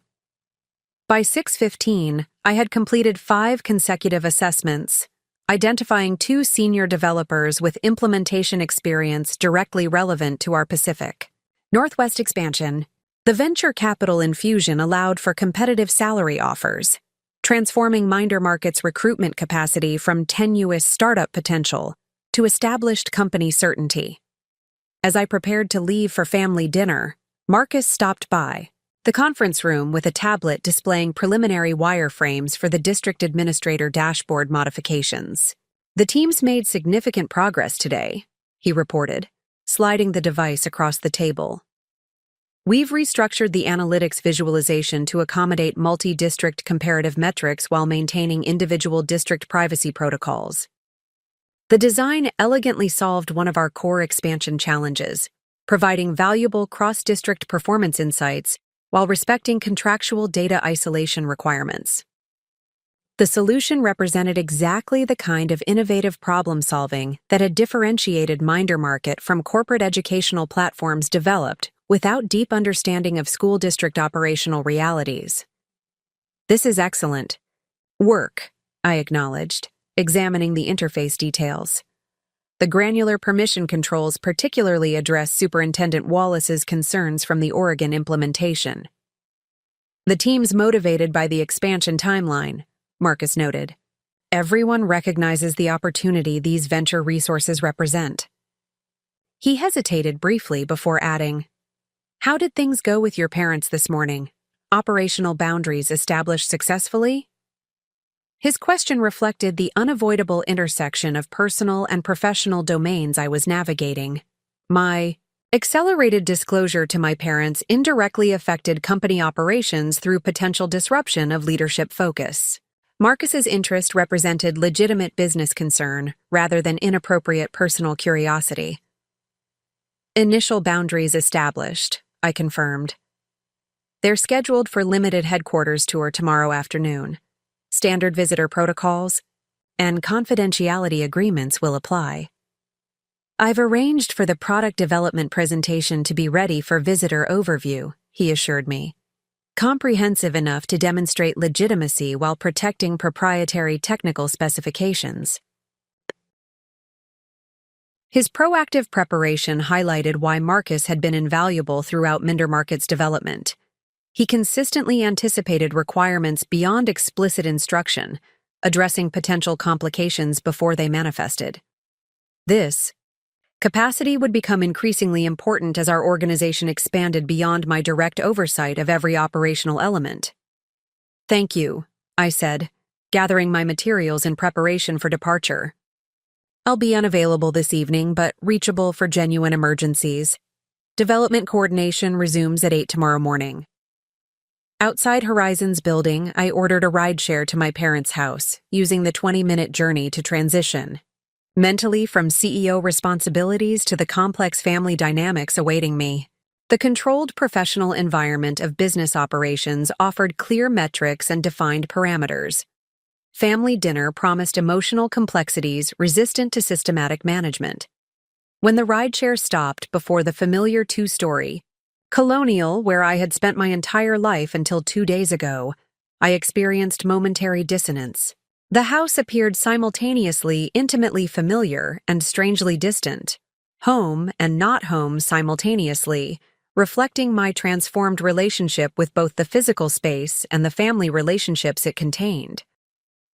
I approached the front, doctor with measured steps, noting the porch light already illuminated against the gathering evening shadows. Before I could reach for the doorbell, a strange formality suddenly necessary in a place where I had previously entered freely, the Door swung open to reveal Tyler, his expression a mixture of confusion, relief, and budding excitement. "You're actually here," he observed, momentarily blocking the entrance as if uncertain whether to embrace me or maintain cautious distance. "Mom's been stress cooking for hours. Dad's been making business calls in his office. Nobody will tell me what's going on except that you're not living here anymore, and there's some big secret everyone's processing." His direct assessment captured the household dynamics perfectly. My mother channeling emotional processing through practical activity, my father retreating to familiar professional territory amid personal uncertainty, and my brother left navigating informational gaps created by adult attempts at protection through omission. "It's complicated," I acknowledged, offering a smile that recognized his perceptiveness rather than dismissing his confusion. "But I promise you'll understand everything after dinner." He studied my face with characteristic analytical intensity. Beneath his learning differences lay exceptional emotional intelligence and pattern recognition capabilities. "You seem different. More. I don't know. Solid somehow." His observation captured something essential about my transformation. Not just external circumstances, but internal integration had shifted, aligning my public persona more completely with my private capabilities. The compartmentalization required to maintain my business privacy while performing expected daughter behaviors had dissolved, allowing more authentic self-expression across contexts. "Perspective changes when circumstances evolve," I replied, gently guiding him aside so I could enter. "Sometimes becoming who you actually are feels more solid than maintaining who others expect you to be." He nodded slowly, processing this concept with his characteristic thoughtfulness. "That makes sense. Like when my ADHD diagnosis finally explained why school was always harder for me than everyone else. Knowing the real reason felt more solid than just thinking I wasn't trying hard enough." His parallel demonstrated precisely why Tyler had always connected with me differently than our parents did. Beneath surface differences in academic performance and learning styles, we shared fundamental experience of navigating expectations that didn't align with our authentic capabilities. His challenges had been visible and externally addressed. Mine had been invisible and internally managed, but both required reconciliation between perception and reality. We moved toward the dining room, where my mother was arranging place settings with meticulous attention that betrayed her nervous energy. She looked up as we entered, her expression shifting rapidly from apprehension to forced brightness. "Emma, right on time," she exclaimed, smoothing her already perfect table linen. "I made pesto pasta with those sun-dried tomatoes you like, and garlic bread, and salad with the raspberry vinaigrette, and I thought maybe tiramisu for dessert since you always—" "Mom," I interrupted gently, recognizing her spiral into excessive nurturing as anxiety response. "The food looks wonderful. Thank you for making dinner." She paused, hands stilling on the napkin she had been needlessly readjusting. "I just want things to feel normal, even if they're not." The simple admission revealed the emotional core beneath her practical activities, desperate desire to preserve family connection despite fundamental disruption of established patterns. For all her difficulty fully seeing who I had become, her genuine wish to maintain relationship deserved recognition. "Different doesn't have to mean disconnected," I offered, accepting the glass of water she automatically provided. "Relationships evolve when circumstances change, but evolution doesn't require dissolution." Before she could respond, my father entered from his home office, his business phone still in hand, though apparently concluded from his call. His expression suggested controlled neutrality, the professional mask he adopted when navigating challenging negotiations. "Good, you're here," he noted with practiced casualness. "I've been researching educational technology market valuations. Interesting sector with notably volatile metrics. We should discuss comparative acquisition patterns after dinner." His immediate pivot to analytical business assessment rather than personal greeting revealed his coping mechanism, translating emotional complexity into familiar professional territory, where he felt greater confidence and control. Rather than engaging with the personal dimensions of my independent decision-making, he sought to establish credibility in my business domain through demonstration of market knowledge. Market analysis is certainly relevant to growth strategy, I acknowledged neutrally, though Minder Market's education-first approach differentiates our valuation metrics from standard market patterns. This professional-to-professional exchange established subtle boundary, while accepting engagement on his preferred analytical terms, a diplomatic compromise that maintained connection without surrendering autonomous positioning. My mother observed this interaction with visible discomfort, uncertainty about her role in this transformed dynamic, evident in her expression. "Let's eat while everything's still hot," she suggested, defaulting to practical caretaking as conversational redirection. "Tyler, would you help bring the serving dishes from the kitchen?"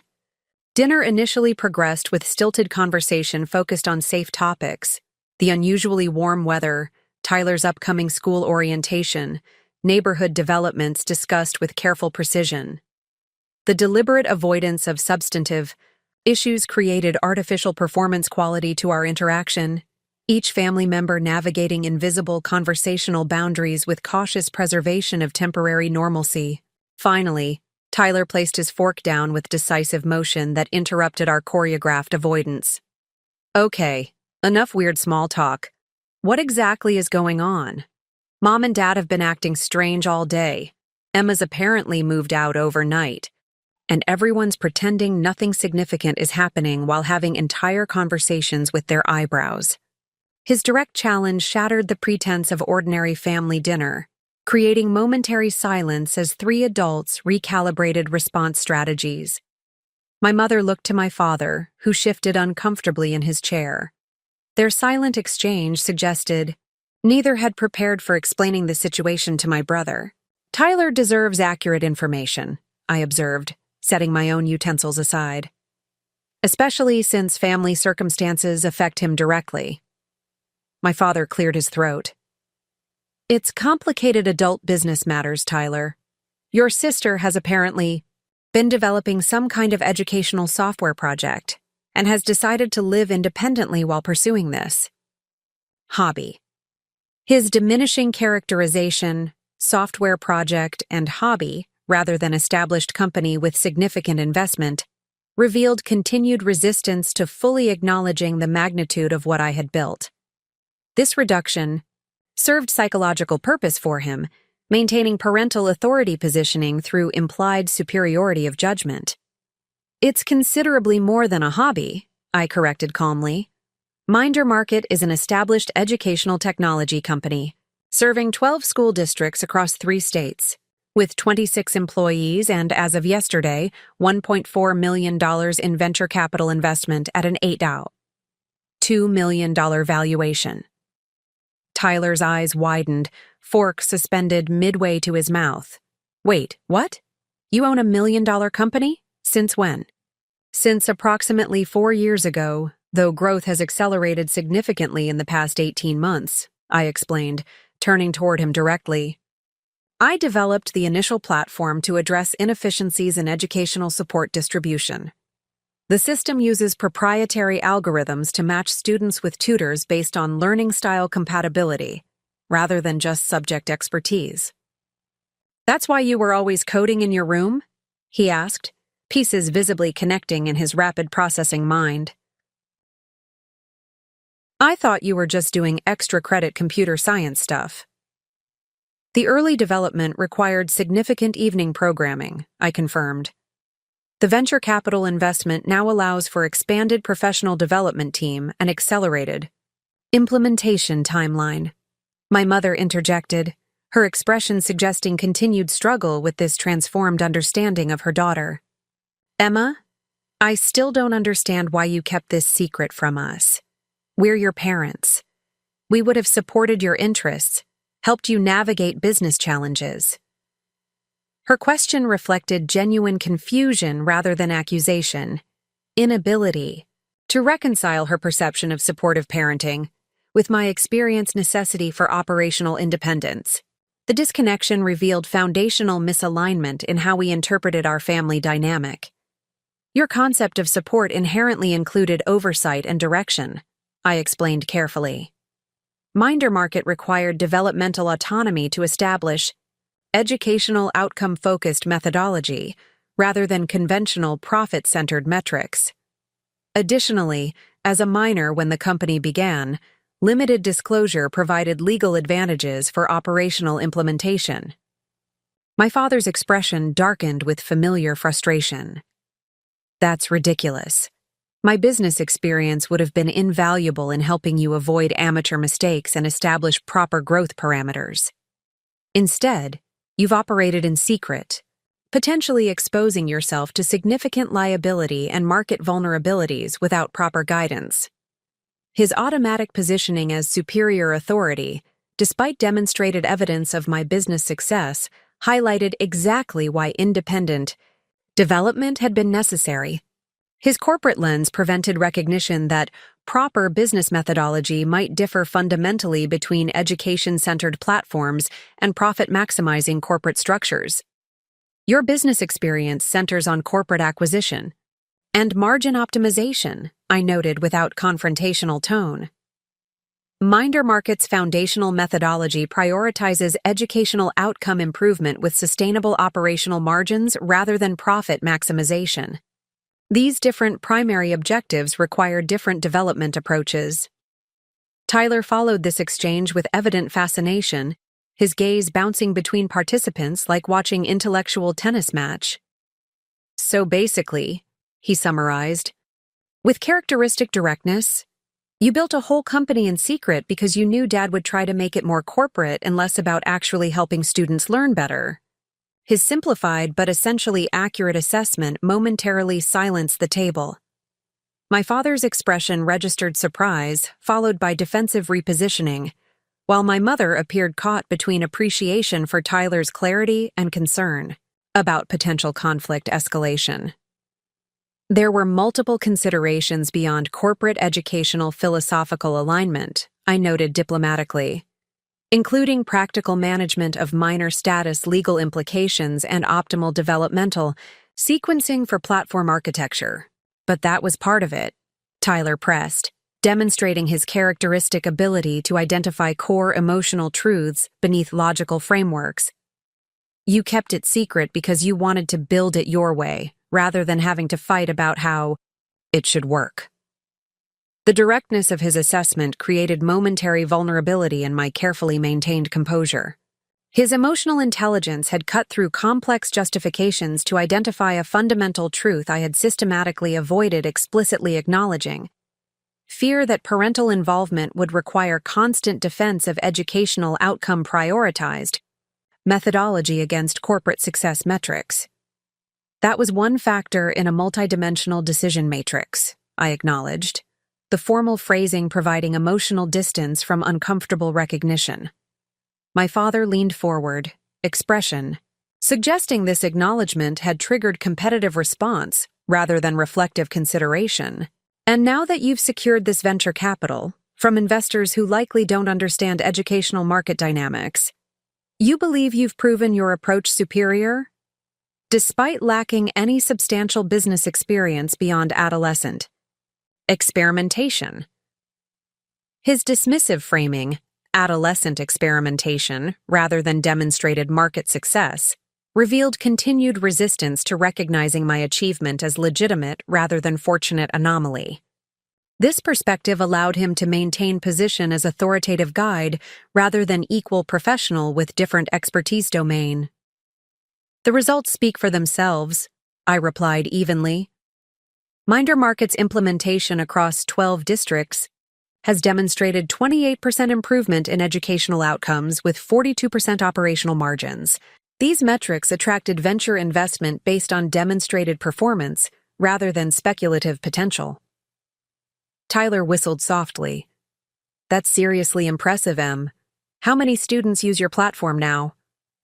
His genuine interest in actual impact rather than financial metrics or authority positioning offered refreshing contrast to our parents' responses. His learning challenges had given him direct appreciation for educational support systems that prioritized student experience over institutional convenience. Currently, 17,346 active student users with 1,023 verified tutors, I provided. The Pacific Northwest expansion will potentially add approximately 30,000 additional students across 8 districts currently in contract negotiation. And all this time, while we thought you were just studying in your room, you were actually running this whole operation? My mother asked, still processing the magnitude of what had developed without her awareness.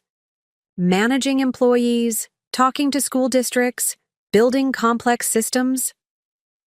Her question contained dawning recognition that her perceived understanding of her daughter had been fundamentally incomplete, constructed from observed academic achievements, and assumed conventional ambitions rather than direct engagement with my actual capabilities and interests. Minder market operations required structured time management and strategic privacy, I confirmed. Remote team coordination and district administrator communications were conducted during designated evening blocks you interpreted as study sessions. But why move out now? Tyler asked, returning to the practical question that had initiated our family discussion. Why not just tell everyone about the company but keep living at home while you run it?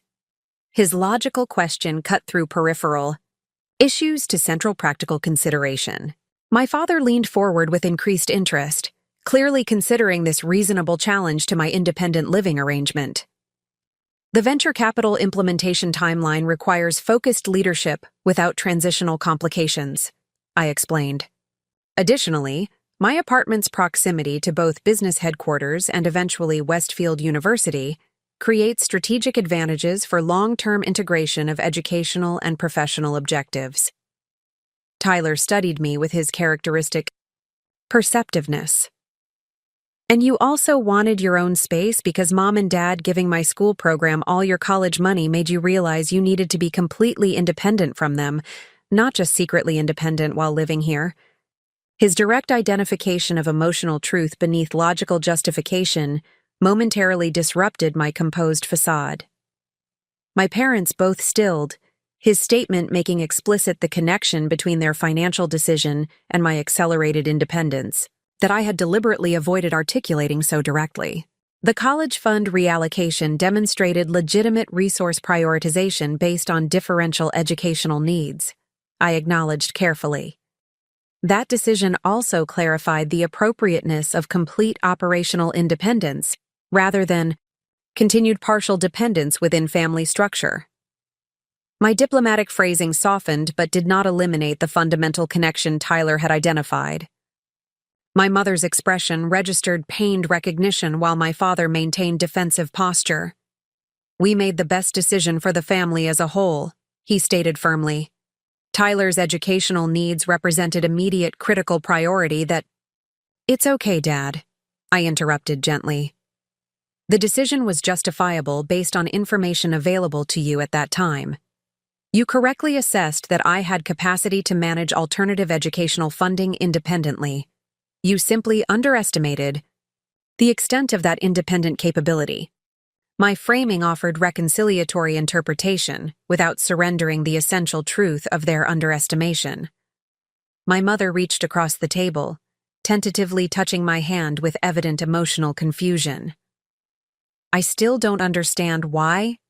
You didn't just tell us about the company when we discussed the college fund, she said softly. You let us believe you would need student loans, that this would create financial hardship for you, when apparently you had resources we knew nothing about. Her question identified the complexity at the core of our family's communication patterns. My deliberate withholding of significant information had created unnecessary emotional distress based on inaccurate assumptions. Yet, revealing my business, success would have fundamentally altered the dynamic of their decision-making in ways that might have obscured important truths about our relationship. Your decision regarding the college fund provided valuable clarity about how you fundamentally perceive me and my capabilities, I explained carefully. That unfiltered assessment offered important insights that might have remained obscured if financial considerations had been complicated by knowledge of Minder Market's existence. So you basically let them feel guilty about something that wasn't actually going to hurt you financially because you wanted to see what they would do when they thought you had no other options. Tyler summarized with characteristic bluntness.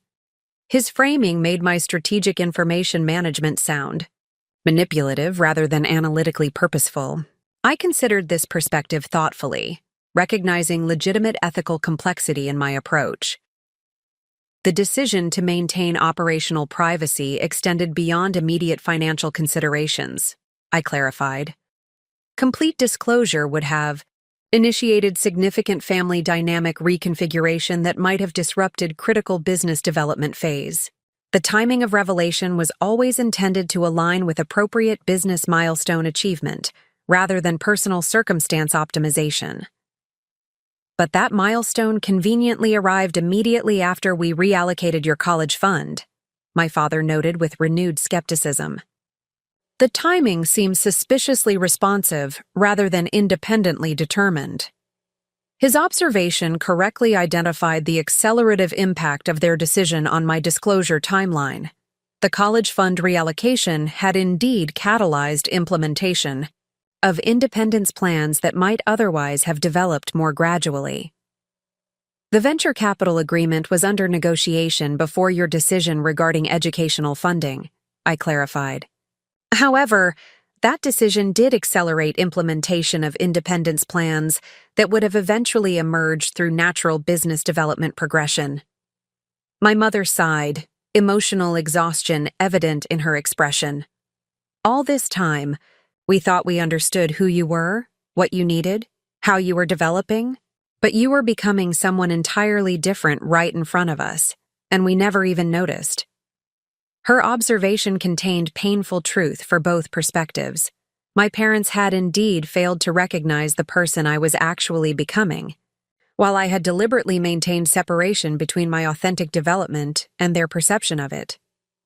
This mutual participation in misaligned understanding complicated simplistic assignment of responsibility. Not entirely different, I corrected gently. The core characteristics you recognized, analytical thinking, methodical problem-solving, committed follow-through, were accurate assessments. Those qualities simply manifested in domains beyond your awareness through application pathways you didn't anticipate. Tyler, who had been quietly observing our exchange with his characteristic perceptiveness, suddenly laughed with genuine amusement. So basically, Mom and Dad raised exactly the super-capable, independent daughter they thought they were raising. They just didn't realize exactly how capable and independent you'd actually become. His summary captured essential irony with remarkable precision. My parents had indeed cultivated the very qualities that enabled me to develop capabilities beyond their awareness or control. Their success as parents had produced outcomes that exceeded their anticipated parameters. That's an accurate assessment, I acknowledged, offering him a genuine smile of appreciation for his perceptive synthesis. My mother looked between us with dawning recognition. I suppose when we've always told you that you could accomplish anything you set your mind to, we should have been prepared for you to take that literally. Her observation contained first hint of potential reconciliation, acknowledgement that my achievements, while unexpected, represented natural extension of qualities they had deliberately cultivated rather than rebellion against their guidance. Your consistent reinforcement of my capability and independence significantly contributed to Minder Market's development, I confirmed, offering this acknowledgement as relational bridge rather than strategic concession. The confidence to pursue unconventional implementation methodologies derives partly from foundational belief in problem-solving capacity that your parenting established. This recognition visibly affected both parents, my mother's expression softening with emotional response while my father's rigid defensive posture marginally relaxed. Tyler observed these subtle shifts with evident satisfaction, his role as family emotional barometer allowing him to register incremental movement toward potential reconciliation. I still want to see this company headquarters tomorrow, my father stated, though his tone carried less challenging skepticism than earlier. If you've truly built something substantial, I need to understand its operational structure and market positioning. The tour is scheduled for 3 o'clock, I confirmed. You'll find the development team highly qualified and the implementation methodology rigorously structured. And then what? My mother asked, the practical question containing deeper inquiry about our reconfigured family relationship. You live in your apartment, run your company, and what? Visit occasionally for Sunday dinner like a distant relative? Her question revealed core emotional concern beneath practical considerations. Fear that my independence would sever meaningful family connection rather than simply transform its parameters. Despite demonstrated underestimation of my capabilities, her genuine desire for continued relationship deserved thoughtful response. I anticipate regular family engagement appropriate to adult relationship parameters, I replied, deliberately choosing warmer phrasing than my typical formal construction. Sunday dinners represent reasonable connectivity mechanism, though scheduling flexibility will be necessary given business implementation timeline requirements. Tyler rolled his eyes at my formal articulation of family dinner plans. She means, she'll still come see us regularly, Mom. But she needs everyone to respect that she has a literal company to run and can't just show up whenever you want her to. His translation accurately captured my intended meaning while demonstrating his characteristic ability to bridge communication styles between family members. My mother nodded slowly, processing this reconfigured relationship with visible effort toward acceptance. And Westfield?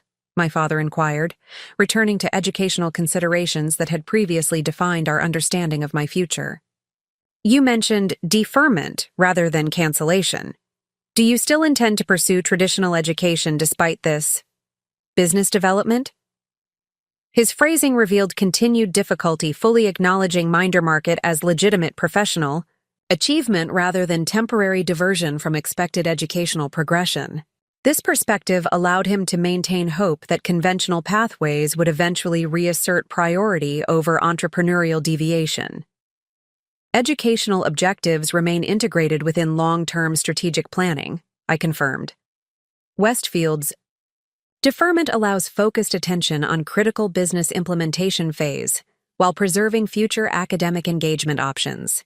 The specific timeline will depend on operational milestone achievement and leadership structure development. My deliberately diplomatic response maintained decision-making autonomy while acknowledging continued value in traditional education. This balanced position offered reconnection possibility without surrendering independent determination of priority sequencing. As dinner concluded and dessert was served, conversation gradually shifted toward Tyler's upcoming educational program, safer territory where established family dynamics could temporarily reassert without confronting still processing revelations. My brother occasionally glanced at me with expressions suggesting continued fascination with the transformed understanding of his seemingly conventional high-achieving sister. When preparing to depart, I confirmed tomorrow's company tour timing with my parents and exchanged standard familial farewells.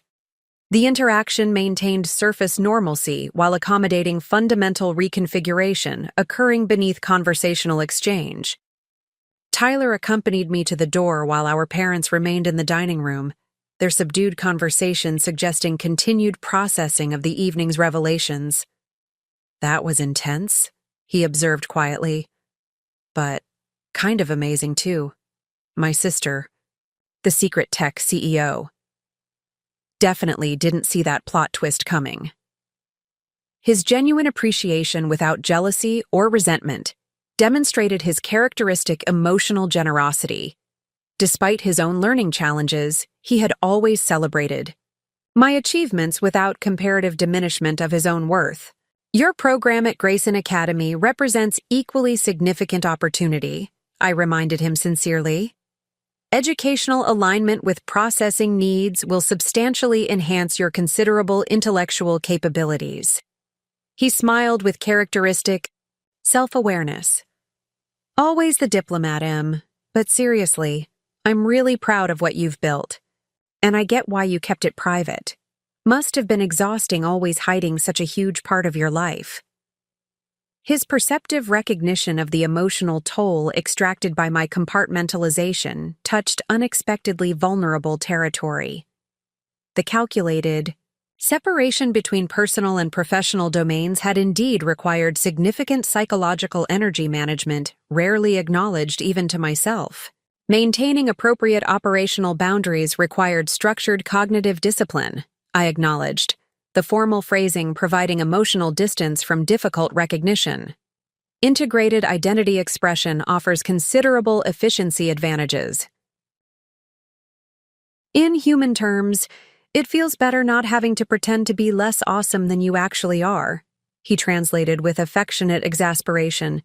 You know, you can occasionally just say things directly without sounding like a business textbook. Had a baby with a psychology journal. His teasing observation highlighted how professional communication patterns had gradually infiltrated my personal expression, a natural consequence of spending formative developmental years building and managing a company while navigating adolescent identity formation. The integration of CEO and sister identities would require conscious attention to appropriate contextual communication modulation. Linguistic pattern optimization remains ongoing, I acknowledged with deliberate smile, accepting his observation, without defensiveness. Contextual communication calibration benefits from external feedback mechanisms. He laughed, recognizing my intentional exaggeration of formal phrasing as acceptance of his gentle critique. You're ridiculous, but also kind of incredible. Don't be a stranger, okay? This house feels weird without you in it, even if you were secretly running an empire from your bedroom. His simple expression of genuine connection momentarily penetrated my carefully maintained composure. Despite the complexity of family revelation and relationship reconfiguration, Tyler's straightforward affection remained uncomplicated by adult expectations or authority positioning. Sibling relationship parameters remain priority allocation. Within scheduling constraints, I assured him, then deliberately shifted to more natural expression. I promise I'll stay connected, Ty. Different doesn't have to mean distant. As I departed my childhood home, now transformed from residence to relational location, I recognized the evening had established foundational parameters for reconfigured family engagement moving forward. My parents would require continued processing, time to fully assimilate transformed understanding of their daughter's capabilities and independence. Tyler's emotional intelligence would likely facilitate eventual family recalibration through his characteristic perceptive bridge building. The venture capital implementation timeline would proceed regardless of family adjustment progress. Business development necessitated focused leadership attention, independent of personal relationship complexity. Yet the initial confrontation had established potential for eventual integration rather than permanent separation between professional achievement and family connection. My apartment welcomed me with quiet efficiency, space configured for optimal functionality rather than decorative comfort. The contrast between family home's emotional complexity and independent residence's streamlined purposefulness reflected the parallel aspects of identity I was now integrating more completely. The achievement-oriented daughter engaged in complex family dynamics and the focused CEO implementing ambitious business expansion. Tomorrow's company tour would provide my parents' first direct exposure to the professional world I had built beyond their awareness. Their reaction would significantly influence subsequent relationship parameters. Acceptance of demonstrated capability might facilitate transformed connection, while continued resistance would necessitate more limited engagement to preserve operational autonomy. The challenge ahead involved neither complete separation from family influence nor return to dependent positioning, but rather establishment of appropriate boundaries that honored both my demonstrated independence and genuine family connection. The path would require navigation of complex emotional territory resistant to systematic management. Yet the potential outcome, relationship based on authentic recognition rather than projected expectation, represented development opportunity, transcending mere professional achievement. As I prepared materials for tomorrow's morning executive meetings, I recognized with unexpected clarity that Minder Market's remarkable business success might ultimately prove less challenging than the personal growth required to integrate previously compartmentalized aspects of identity into coherent whole. Professional achievement had emerged through methodical application of analytical capability. Personal integration would demand emotional intelligence less systematically developed through my independence-focused adolescence.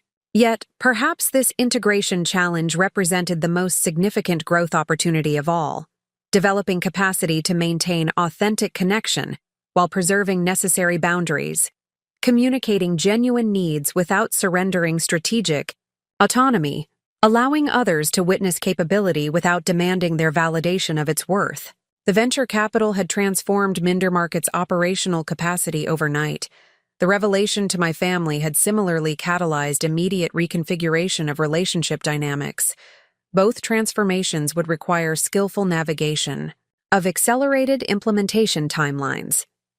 Both would ultimately prove worthwhile investments in long-term development of company, of self, of capacity to create meaningful impact through authentic engagement with world as truly was, rather than as others perceived it to be. The morning executive meeting proceeded with methodical efficiency, each department head reporting implementation progress against accelerated timeline benchmarks. Marcus presented the enhanced database architecture modifications necessary for multi-district scaling.